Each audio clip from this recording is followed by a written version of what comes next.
Allah Subhanahu wa Ta'ala. Hanya Allah lah yang tahu. Meskipun banyak kalangan ulama itu juga berspekulasi, alifnya apa, lamnya apa, mimnya apa. Tapi pendapat yang qaul masyhur, pendapat yang paling jumhur, kesepakatan kebanyakan ulama itu tidak menafsiri daripada alif lam mim ini, sehingga Syekh Jalaluddin di sini menjelaskan alif lam mim Allah utai Gusti Allah iku alamu luweh perso, luweh mudaneni sapa Allah bimuratihi kelawan ingkang dipun kersakaken dening Allah. Bedalika kelawan mengkono-mengkonone alif lam mim, lafaz alif lam mim itu wae. Nah, ini sudah saya jelaskan dulu, kita sudah sampai surat Al-Baqarah yang ke-5. Nah, ini nanti kita lanjutkan, tapi sebelum kita lanjutkan saya akan mengulang karena banyak sekali yang perlu kita pahami walaupun satu ayat per satu ayat. Dalikal kitabul la raiba fi, dalika utawi iki ikulah kitab, ay hadal kitab. Dalika itu kalau dalam melihat ilmu nahwu itu isim isyarah, sehingga maknanya itu. Suaranya nggak benar. Halo, ekornya nggak usah ya. Dalika ay bimakna hada, iku alkitabu kitab, ay Al-Quran aladikan yakrohu wis, yakrohu maos. Itu fi'il mudhari, itu artinya itu sedang. Yakrohu maos, nah itu sudah saya kirim di grup ya. Itu bisa disimak di apa? Itu tafsir Jalalain tadi. Yakrohu maos sopo hu ing Al-Quran sopo Kanjeng Nabi Muhammadun, Kanjeng Nabi Muhammad. Yakrohu kalau ada dibacakan Kanjeng Nabi itu jenengan coba selawat ya. Jadi medit wong lek diwaos asmane Kanjeng Nabi mboten maca selawat. Ngoten nggih. Dalika ai bimana hada iku alkitabu kitab aladikan yakrohu maos hu ing kitab Al-Qur'an sapa Muhammadun sallallahu alaihi wasallam. Iku la roiba, tidak ada keraguan-raguan, ora ana kemamangan iku maujud saka tegese mamang fihi di dalam Al-Qur'an itu. Annahu sak temene alif lam mim iku min indillahi, saking kersane Gusti Allah. Wa jumlah nafi utawi jumlah nafine lafat la roiba tadi iku khobarun dadi khobar. Ini ilmu nahwu, ini babakan ilmu nahwu. Jadi dalika itu posisinya menjadi mubtada, khobarnya itu al-kitabu. Jadi setiap mubtada harus ada khobarnya. Di sini dijelaskan wa jumlatun nafi utawi halih utawi lafat la roiba itu menjadi khobar dari mana? Dari mubtada utawi mubtadae khobar iku dalika lafat dalika. Jadi dalika menjadi posisinya mubtada, iku alkitabu, terus la roiba menjadi khobar yang kedua. Iku hudan dadi petunjuk lil muttaqina maring pira-pira wong sing bertakwa. Di sini nanti akan saya jelaskan masalah muttaqin. Muttaqin itu terbagi menjadi 3 kelompok. Yang namanya muttaqin itu siapa? Sudah pernah dengar ya? Mudah-mudahan kita mendapatkan pertolongan Allah dan kita mudah-mudahan menjadi orang yang bertakwa. Bahkan di dalam khutbah Jumat itu kan ittaqullah haqqa tuqatih wa la tamutunna illa wa antum muslimun. Itu memang banyak sekali orang itu sudah memahami kata-kata muttaqi itu hanya sebatas bertakwa. Nah, sekarang bertakwa itu dalam pandangan ulama itu ada 3 kelompok. Orang yang mutakin itu dari itakoyataki itikoan artinya menjaga dari perbuatan yang diperintah dengan binti salil awamir dan juga wajtina binawahi. Ya tentunya untuk kita bisa untuk binti salil awamir ya harus ngaji. Nggak bisa kita tanpa ngaji bagaimana untuk tanha anil fahsya'i wal munkar. Kan nggak tahu caranya sholat bagaimana, caranya wudhu bagaimana. Yang kemarin kita sudah pelajari juga ilmu fikih. Jadi kalau ngaji saya itu ya ada fikih, ya ada tasawufnya dan juga ada tafsirnya. Jadi kita rolling begitu. Jadi kita sudah pelajari tentang syaratnya sholat. Ada berapa kemarin? Ingat ya? Ada berapa syaratnya sholat? Kalau rukunnya sholat ada 13, bagilah 17. Syaratnya sholat ada berapa? Ada 5, ya. Apa yang pertama? Ma'rifatul waktu, masuk waktu. Nah, ini waduh, ini belum dicatat nih, lupa ya. Jadi sama nggak boleh sholat kalau belum masuk waktu. Nah, kemarin juga ada yang bertanya, gimana ini sholatnya kalau belum masuk waktu? Soalnya nanti kalau sudah masuk waktu, waktunya habis. Nah, ya jelas nggak boleh ya.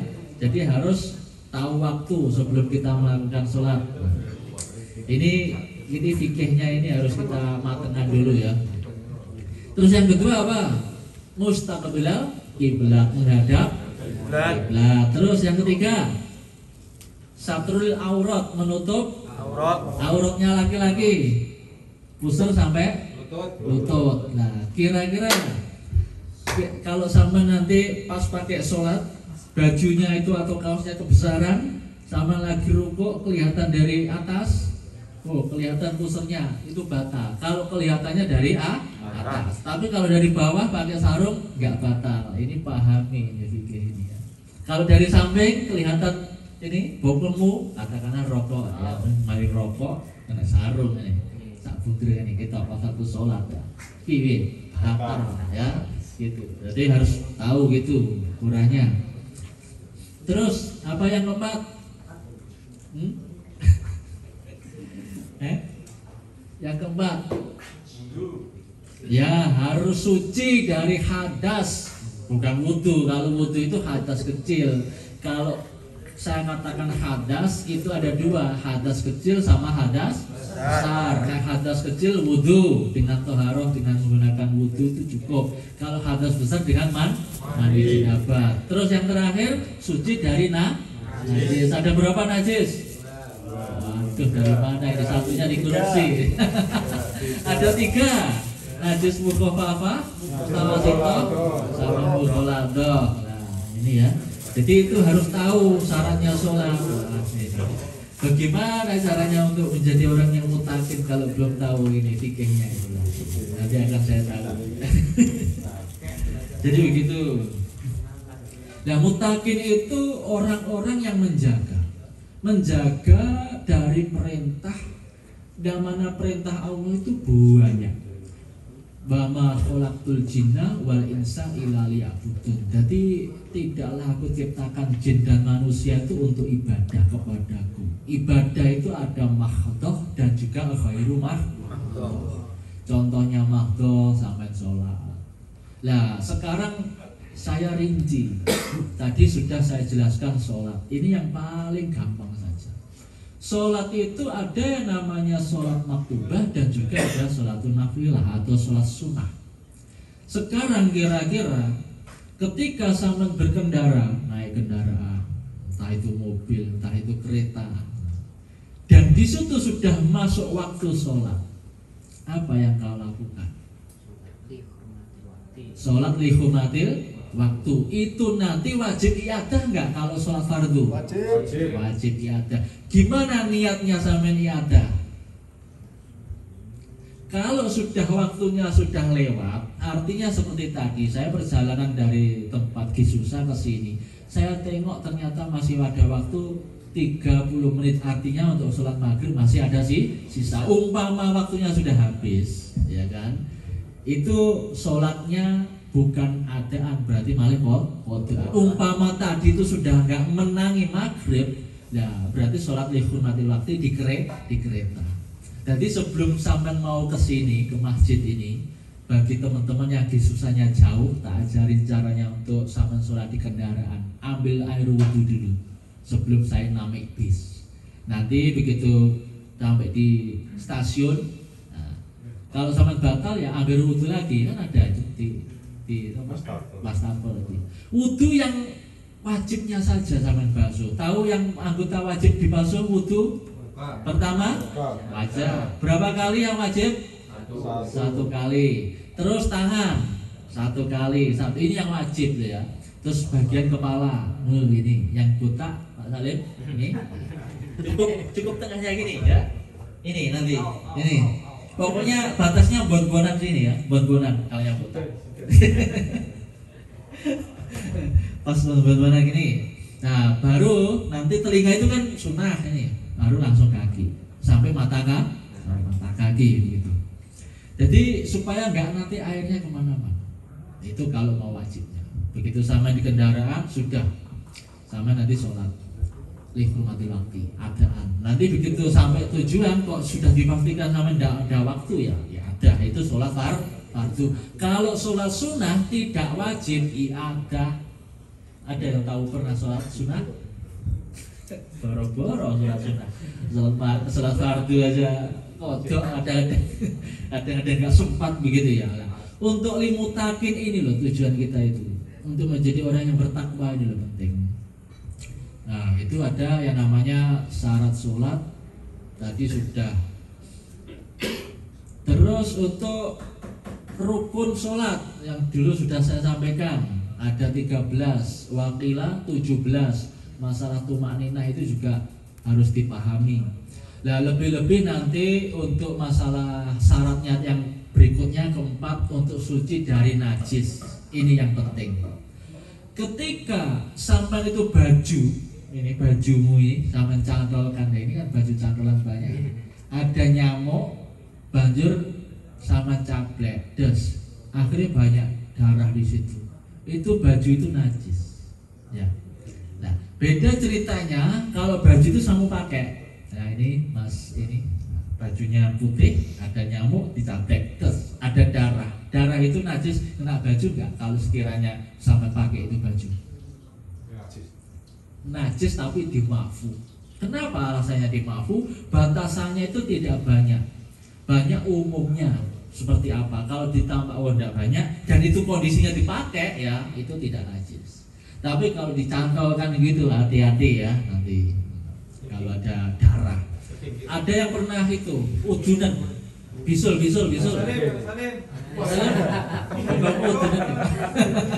Nah, teman-teman yang itu tangannya luka, kadang-kadang saya kemarin kan tahu nih di tempat yang lain itu tangannya kan diperban itu. Kalau sampai terjadi luka, ya mudah-mudahan tidak luka ya. Kalau umpama terjadi luka, ada teman atau luka, kan diperban.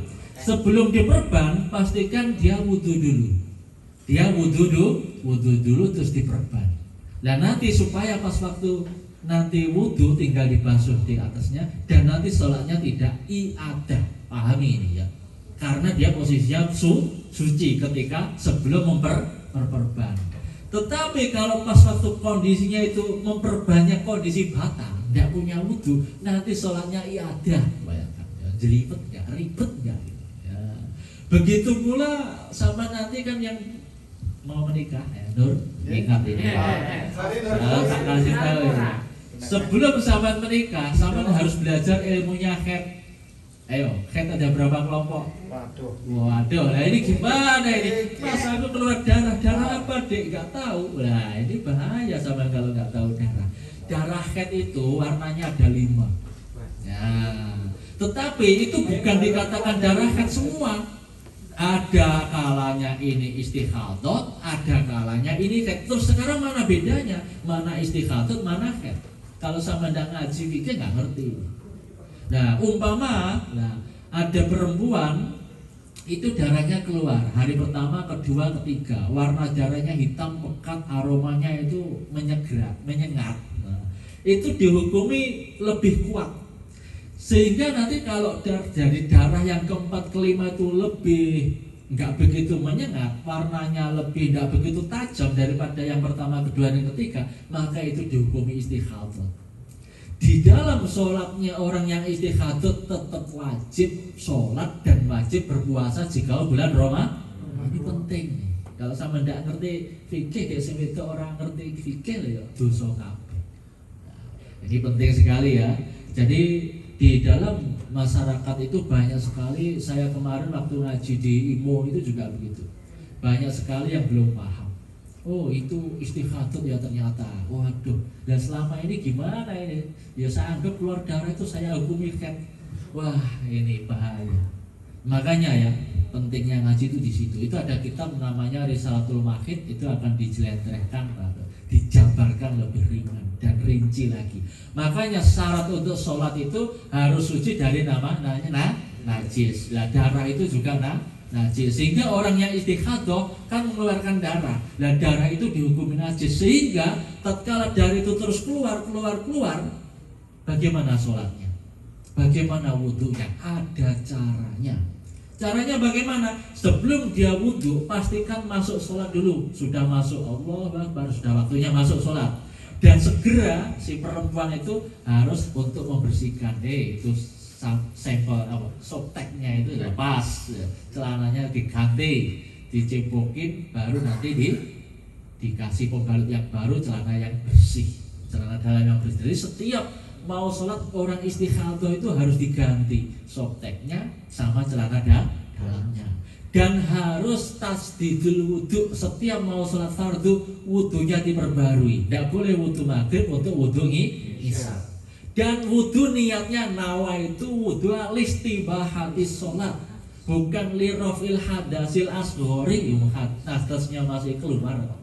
Nah begitu mana sampean ini, ada yang pernah anyang-anyang? Anyang-anyangan. Biasanya kata-kata anyang-anyangan nih. Kalau sama anyang-anyang itu ada dua. Anyang-anyang itu namanya bahasa Arabnya itu salis. Ada salisul baul, ada salisul rih. Ada anyang-anyangan itu kencing, ada anyang-anyangan apa? Kentut. Ayo sih biasa nih kentut-kentut nih. Nah, kalau sampai posisinya itu tidak bisa tertahankan, anyang-anyangan kencing atau anyang-anyangan kentut, itu dihukumi seperti orang yang istihadhah. Bagaimana wudhunya juga seperti tadi, paham ya?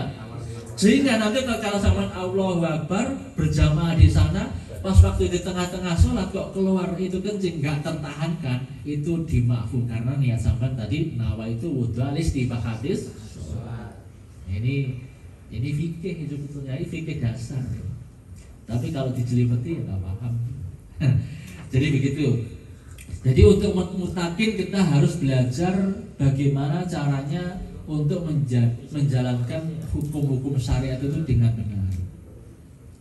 Wal asrofu taiko sing aso tanah nuh ya kuwi sing dem-dem badhika lan guyu wal buka lan nangis wa anisa lan guyu ngrintih-ngrintih wa nakulan damu in toharo lamun to jelas bi ing dalam nalika tanah untuk jawa buka ai bikuli mana dukira yo harfane menggandeng dua huruf batolan monggo batal. Ketika sampean salat kok dem-dem, ketika sampean di tengah-tengah salat kok dem-dem, dan dem-demnya itu agak dibuat gaya atau bercanda, maka itu mengandung dua huruf batal sholatmu ya. Ini penting sekali, harus tahu perkara-perkara yang membatalkan sholat. Tetapi DM-nya kalau memang nggak tertahankan ya memang teh biasa atau wahing. Dan kalau wahing itu kan tidak bisa ditahan, itu tidak masalah. Tetapi sebaiknya bacaan Fatihah sampean ulangi lagi. Contohnya baik sama sholat sendirian, Bismillahirrahmanirrahim, Alhamdulillah. Nah, itu sebaiknya meskipun tidak wajib sama ulangi lagi Bismillahirrahmanirrahim. Itu sebaiknya dimulai dari Bismillah, diulangi lagi dari awal. Itu yang afdol. Kalau menguap, lah itu kalau sebaiknya ini tidak wajib ya, sebaiknya sampai ulangi lagi dari awal. Meskipun kalau tidak bisa tertahan ya sudah nggak wajib. Ya. Yang penting itu tidak ada unsur kesengajaan. Ya jelas tidak sengaja. Di sini pastinya apa itu ada kesengajaan maka akan batal. Wa ila lamun to ora ana unsur kesengajaan ya fala mongko ora batal. Begitu pula tidak ada kandungan di dalam dua huruf atau satu huruf yang mengandung makna itu juga. Nah, kalau tidak ada kandungan makna atau dua huruf yang mengandung huruf hijaiyah itu tidak masalah. Artinya kalau tidak sengaja. Tetapi kalau sengaja ya batal. Itulah pentingnya kita itu tahu. Wasani lah pendapat yang kedua itu latak tulu batal bi sebab menguap jemang atau sebab mengandung dua huruf.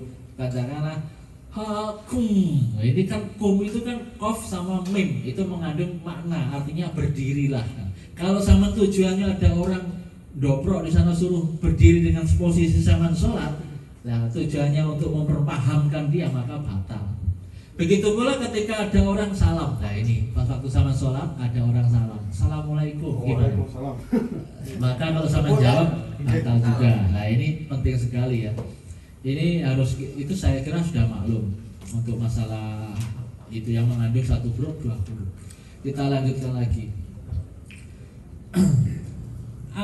Al-mutaqin itu adalah as-syairina ilam taqwa bimtisali awamir wasitinabi nawawi litikoihim bidalikan maro aladina utawi wong akeh yu'minu kang podo iman sopa aladina yusotikuna kang podo menerake sopa aladina bil ghaibi kelawan alam ghaib barang-barang ghaib bima kelawan bima kelawan perkara ai barang ghaib kang samar anhum saking mukminun bayani minal ba'si saking hari pembangkitan wal jannati lan surga wan nari lan neraka. Jadi artinya orang-orang yang beriman itu orang yang percaya dengan hari akhir. Ingat rukun iman ada berapa? 6. Pertama syahadat, sholat, syahadat, terus percaya dengan kodok dan kota, terus percaya dengan rukun iman.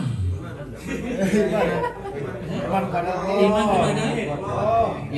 Allah, iman kepada malaikat, iman kepada kitab, iman kepada qada qadar baik itu qadanya baik atau qadanya itu jelek, iman pada hari kiamat. Itu rukun iman. Kalau rukun Islam ada 5, syahadat, salat, zakat, puasa, haji. Nah, sekarang kita rinci, itu kan pelajaran waktu kita masih SD, masih MI. Syahadat itu apakah cukup bil qaul? Kan tidak cukup. Jadi yang namanya iman itu atau yang namanya Islam itu harus diaplikasikan dalam kehidupan kita sehari-hari. Kalau rukun Islam kita sudah bersyahadat, berarti kita sudah berislam. Apakah itu sudah dikatakan Islam yang hakiki? Tentu belum. Harus menjalankan persyaratan yang berikutnya. Rukun Islam yang kedua apa? Sholat. Nah sholat itu bagaimana? Apakah kita cukup seperti penting syarat rukun itu terpenuhi? Tadi sudah kita bahas syaratnya, rukunnya itu sudah selesai. Ternyata belum cukup di situ. Harus kita khudur. Di situ di dalam kitab Al-Hikam juga dijelaskan ada as-sholatul ngalal ghaflah, as-sholatul ngalal yakto, as-sholatul ngalal khudur, ada as-sholatul ngalal ghaibah. Nah, caranya agar supaya kita aqimus sholat itu loh, tentunya syariatnya harus dibenerin, terus hatinya harus dihadirkan. Nah, itu caranya sudah saya jelaskan di dalam kajian-kajian sebelumnya. Itu di dalam kitab Al-Hikam sudah panjang penjelasannya masalah itu.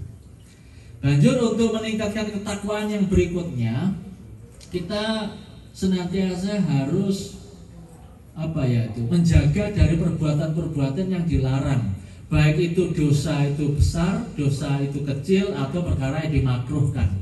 Di dalam kitab Al-Minah Khusaniyah di sana juga dijelaskan bagaimana caranya bertobat dari dosa besar, tobat dari dosa kecil, tobat dari perkara yang makruh, dan juga menghindarkan dari perkara yang subhat. Ini yang berat.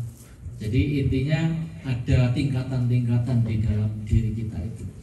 Alladzina utawa akeh yu'minuna ayyusaddiquna bil ghaibi, yang namanya orang beriman itu ya percaya dengan barang-barang ghaib. Itu nanti ada surga, ada neraka. Dan di situ kita harus yakin di dalam hati ini. Wa malan perkara unjila kang diturunake min qablika sange sadurunge ira kabeh ay atorota wal injil. Ay atoroti tegese kitab At-Taurat pakai ai itu di dingatofkan kepada min qablika bi ayat Taurati wal Injili wa ghairihima. Dan liyane tahu dulu ada yang namanya kitab sebelum Al-Qur'an, Taurat, Injil sama Zabur. Kita harus imani itu. Bil akhirati lan iman maring dina kiamat. Utawi mukminun iku yuqinun nang yakinake amuna padha weruh sapa mukminun. Ulai kau tahu mengkono-mengkono wong akeh iku mausufun kang padha bersifatan mausufun kang anduweni sifat-sifat yakin keman bima kelan barang dukira kang wis ditutur. Jadi orang-orang yang namanya yuqinun, yang yakin itu adalah orang-orang yang mukminun. Mukmin itu belum tentu mutakin. Mutakin itu karena orang-orang yang betul-betul menjaga diri. Ada orang yang sudah beriman, aku sudah Islam loh. Mana buktinya? Itu di KTP sudah Islam, sudah sholat. Waduh, kalau sholat itu ya belum bolong. Nah, ini masih belum mutakin. Itu masih mukmin. Ada orang yang beriman. Bahkan Sayyidina Ali ketika malam yusolli bahwa kafirun. Barang siapa yang tidak melakukan sholat dihukumi seperti orang yang kafir. Tapi tentunya ini bukan kafir harbi ya, tapi kafir yang termasuk yang murtadin. Nanti kalau dia itu insaf, maka di dalam ilmu fikih dia itu wajib untuk qadha. Jadi kalau ada orang murtad dulu Islam masuk orang agama lain atau tidak melakukan ibadah kok sadar, maka wajib mengqadai itu. Penting sekali ya. Makanya kita itu harus tahu tentang bab-bab fikih seperti ini. Innalladzina kafaru, innalladzina temene wong akeh innalladzina satemene wong akeh kafaru kang padha kafir sapa aladine ka Abi Jahlin kaya dene Abi Jahal itu kafirnya memang kafir harbi. Kafir harbi itu yang memusuhi orang Islam itu namanya kafir harbi. Wa Abi Lahab itu juga termasuk kafirnya kafir harbi. Sekarang banyak orang yang mentakfiri aliran-aliran yang mentakfir gitu. Itu mentakfiri, mentakfirkan orang lain itu jangan diikuti-ikuti seperti itu karena bahaya sekali. Sawaun iku padha alaih tetep ing atase wong kafir. Ing atase wong kafir padha apane? Nah, padha apane andar tahu. Padha wis arane bedane andarun ana to medeni sira Muhammad hum ing kafir bitahqiqi hamzah ini kelawan nyatakake hamzah lur. Andar tahum ini qiraah sabah ya. Andar apakah engkau sudah menakut-nakuti Muhammad hum ing wong kafir kema itu maksudnya untuk orang-orang kafir itu sudah dikasih waden-wadenan. Artinya ditakut-takuti dengan neraka tadi. Amlam tungdirhum la yu'minun. Amlam tungdirhum ana ta ora meden-medeni sapa sira Muhammad iku dipeden-medeni utawa ora dipeden-medeni itu padha wae ora ning gunane padha uga ya la yu'minun ora bakal gelem beriman sapa kafirun. Li ilmi lae krana sak ngerteni wis ngerteni sapa Allah Gusti Allah minungsan kafirun dalika mengkono-mengkonone la yu'minun kemang. Ya moko falatatma, maka janganlah mengharapkan kepada orang yang kafir supaya agar masuk Islam. Ya kita wajibnya itu menyampaikan balighu anni walau ayat. Jadi Kanjeng Nabi waktu itu sangat susah sekali. Kok orang terdekatnya kok tidak mau beriman. Abu Lahab, ya kan? Abu Jahal itu kan paman-paman Rasulullah. Tapi memang orang kalau sudah di khotamallahu ala qulubihim wa ala sam'ihim wa ala absarihim ikhsawatu wa la madzabun adim itu sudah sulit sekali. Jadi sumum bukmun umyun fahum ini. Makanya kalau ada orang yang kafir, kita cukup dakwah bil hal. Ingat ya, bil hal. Saya pun kalau lagi kerja santai itu, ada customer, saya bawa kitab saya buka. Kadang tanya itu, ada orang Korea, buat itu buku apa itu? Nah, this is Islamic book. There is hukum syariat fikih ya, saya jelaskan ini. Nah, namanya orang nggak punya agama ya nggak peduli begitu. Saya tanyakan, saya jelaskan Tuhan itu begini, orang Islam itu begini kewajibannya. Ya dia hanya mendengarkan saja, ya itulah kita tidak usah memaksakan. Yang penting kita sudah sampaikan, sudah kasih tahu kan, gitu. Tapi menghargai. Pas waktu kemarin bulan puasa, oh, kamu puasa tidak makan, tidak minum seharian, kuat, tidak mati tadi. Ya mati hidup itu sudah ada yang ngatur. Oh banyak orang makan aja mati kok. Oh iya juga ya. Jadi nggak jadi jaminan orang makan tidak mati. Ternyata orang yang nggak makan juga nggak mati. Oh, ketawa aja. Ya gitu aja. Mungkin silakan ada yang mau bertanya, monggo kita sharing-sharing sambil santai. Kang Salim, jadi intinya ini tadi kita membahas masalah takwa ya. Takwa yang sebetulnya kalau diungkap itu panjang. Masalah yang saya gerabakin saja. Yang takwa itu kita menjalankan perintah, menjauhi larangan dengan cara kita harus mengerti caranya menjalankan perintah itu seperti apa. Harus ngaji ilmu fikih, itu syariatnya. Terus harus menata hati, itu tasawufnya. Jadi syariat lan hakikat wi ora kena ditinggalne. Ilmu iku kang sejati cacai wonten papat: syariat, thariqat, hakikat lan ma'rifat. Jadi untuk menuju ke arah kemarifatan itu harus tahu dulu man laisa wong sing marifat itu harus mengenali dirinya sendiri. Ya kan? Jadi man arafa nafsah faqad arafa rabbah, itu maknanya sampean harus tahu saya itu siapa. Oh, saya itu manusia. Manusia itu siapa yang menciptakan? Allah. Allah memerintahkan apa dari kita? Untuk kita bertakwa. Takwa itu apa? Nah, tadi sudah jelaskan. Bimtisalil awamir wasdinabi nawahi. Setelah kita tahu caranya kita untuk bimtisalil awamir wasdinabi nawahi, terus kita apa yang kita lakukan? Harus belajar dengan caranya memperbaiki amal. Amal itu ada dua, amal lahir sama amal batin. Nah, amal lahir yang dikerjakan itu setiap hari kita sholat, ya. Setiap hari kita melakukan ibadah, itu namanya amal lahir. Itu disebut ibadah. Kalau amal batin namanya apa? Ubudiyah, yang dilakukan hati. Gitu. Silakan monggo yang tanya. Enggak ada masalah, silakan. Monggo silakan. Masalah salat jamaah, kalau jamaah ya, sop depan, Sop depan belum penuh. ada sop di belakang yang Ada sop di belakangnya. Sop depan belum penuh. tapi ada yang membuat barisan di belakang. Ada yang membuat barisan di belakang. Nah, itu nanti masalah fadhol itu fi sholatil jamaah. Jadi ketika ada sop yang masih kosong, afdolnya sama harus mengisi sop yang depan. Begitu pula kondisi lagi penuh, kok orang itu batal, maka sama bisa maju. Majunya itu maju 1, 2 ya.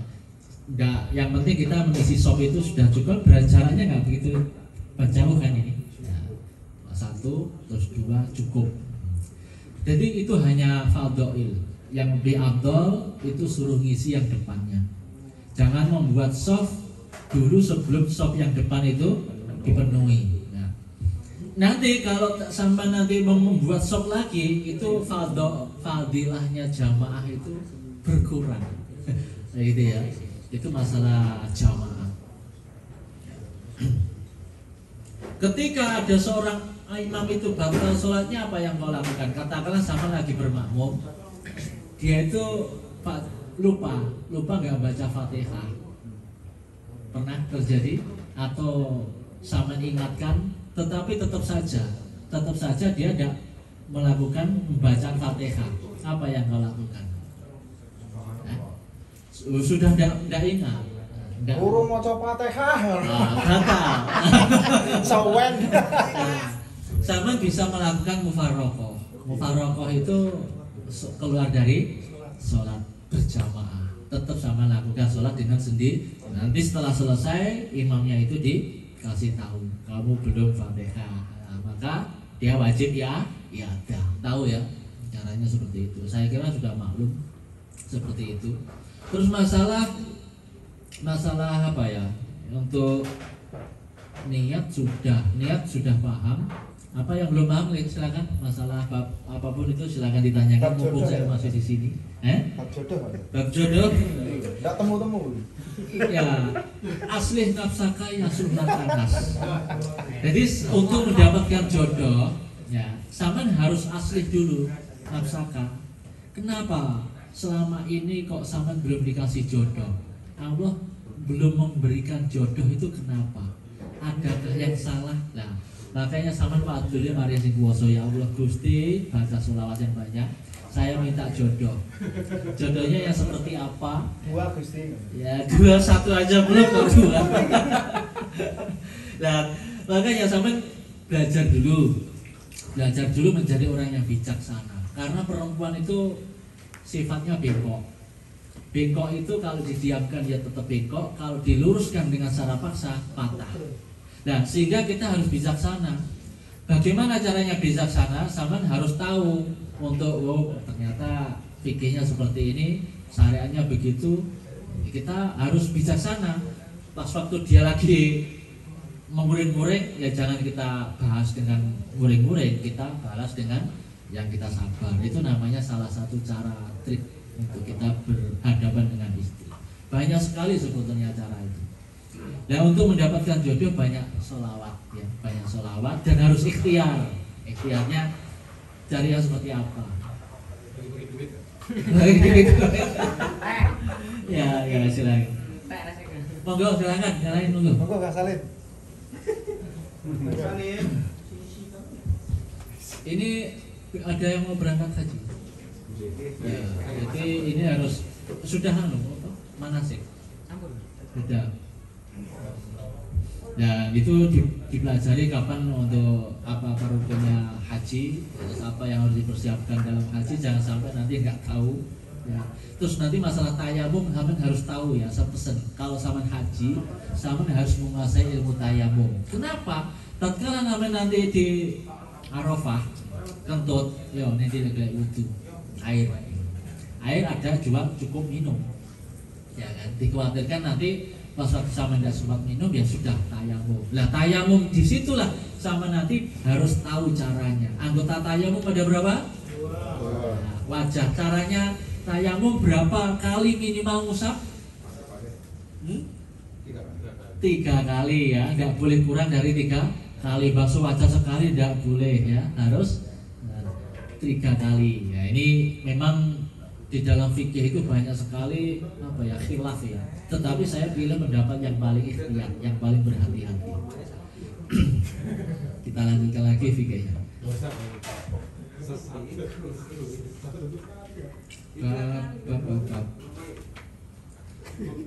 Nah, nanti ketika orang itu lagi haid, di saat dia tuh lagi haji, nah itu nanti ada yang mengarahkan. Makanya kalau ada perempuan di sini, kalau ada perempuan ya saya ajari, tidak ada perempuan ya tidak usah.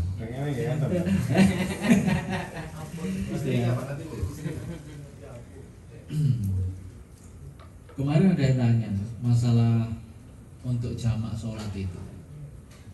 Ternyata banyak sekali orang-orang yang belum paham. Bagaimana sholat jamak maghrib sama isya? Maksudnya jamak saja apa jamak qashar? Ya jamak dan juga sya qashar. Nah, otomatis kalau sama mau melakukan qashar, ada syarat yang harus sama penuhi, yaitu adanya safar. Nah, safarnya itu sudah memenuhi batas 2 farsah apa belum?